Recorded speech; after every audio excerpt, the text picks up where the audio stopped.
Close your eyes for a moment and think about yesterday. What do you feel? A joy? A regret? The nostalgia of a conversation? Now, imagine being able to hold that feeling in your hands, a physical form for every moment lived. This is Arthur, a craftsman, a storyteller, a collector. But he didn't collect stamps or coins. Arthur collected his days.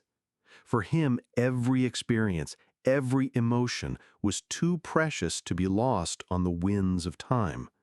So he found a way to make them eternal. It's beautiful, my love. What does it mean? It's the day we met, the day my heart learned to fly. And so it began. At first, it was a ritual of love and gratitude, a hobby that gave shape to happiness. He didn't want good memories to become just faded mental photographs. He wanted a museum of his joy.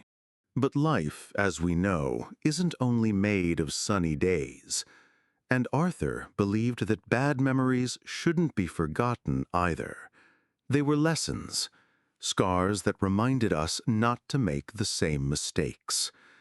This carving was the betrayal of his business partner, which led him to bankruptcy.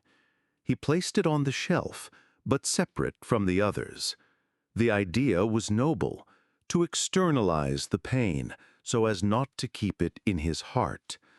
The problem was, unlike the happy memories he'd visit with a smile, the painful ones demanded analysis.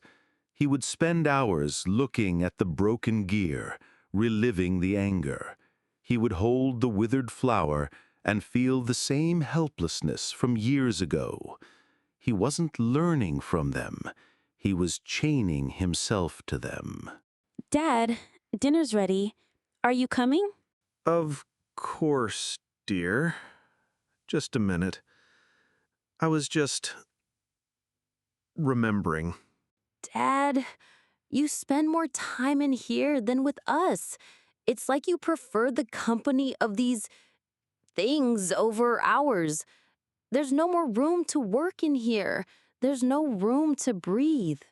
It was the first warning, the voice of wisdom coming from the person he loved most, the personification of his present trying to rescue him from his past. Lily, these aren't things. This is my life. It's everything I am. Every joy, every pain, every lesson. One day you'll understand the importance of not forgetting where we come from. But what about where we're going, Dad? Do you ever think about that anymore? Arthur didn't understand. Or perhaps he didn't want to. He saw his daughter's concern as the immaturity of someone who hadn't lived enough to value memories.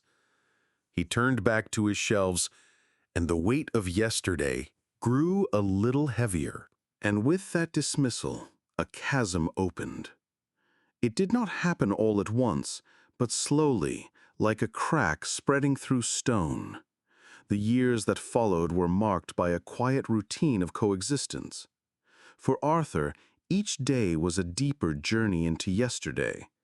His hands, which once built furniture for the future, now only carved relics of the past.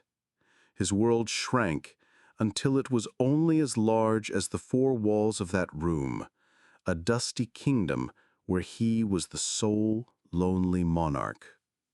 But while his world shrank, Lily's grew. She took the love her father kept locked away and poured it into her music. The strings of her violin became the confidants of her teenage years, absorbing her loneliness and turning it into breathtaking beauty. She practiced not just to be good, but to be heard, hoping that one day her music could travel past the walls of his memory and finally reach his heart. And now, after all those years of quiet practice and fading hope, that day had come. Lily was no longer a concerned teenager, but an accomplished young woman. She held in her hand not just a ticket, but one last hopeful bridge, built of music, reaching across the silent chasm between them. It's the most important day of my life, Dad. I saved the best seat for you. Front row. I wouldn't miss it for anything in this world. I'll be there, cheering louder than anyone. On the night of the concert, the promise of a new, perfect memory, Lily's success, made his old failures feel sharper than ever. It was a cruel trick of the mind.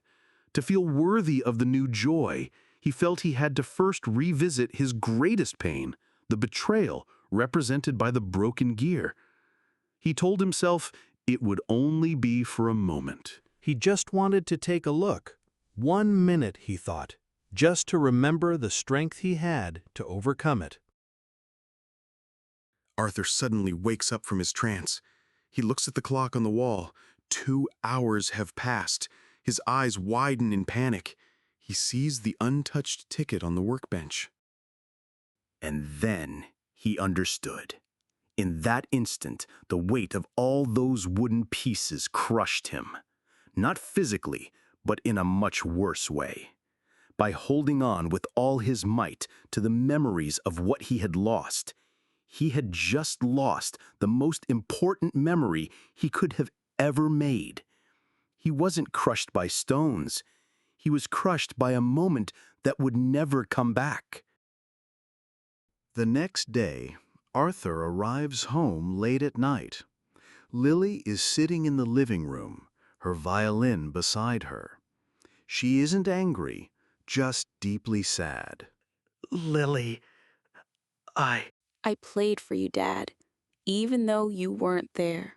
There were no screams, no accusations, just the silent pain of an absence, and that was more powerful than any confrontation. The next day, Arthur enters the memory room, but this time with a different look. He doesn't see his life. He sees his prison. Very carefully, he begins to dismantle the sanctuary.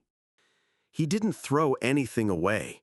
To destroy the past would be to create yet another regret to collect.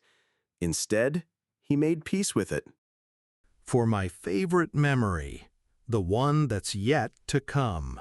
Memories are our foundation, not our home. They should guide us, not chain us.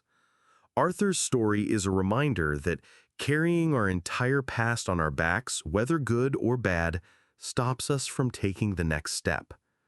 We all have our memory room. Which pieces do you visit every day? Which ones are stopping you from hearing the music of the present? Life isn't about what we collect and keep. It's about what we live and set free. Comment below. What wooden memory do you need to put in the attic today to make room for something new? For more stories that help you live with a lighter heart, subscribe to the channel.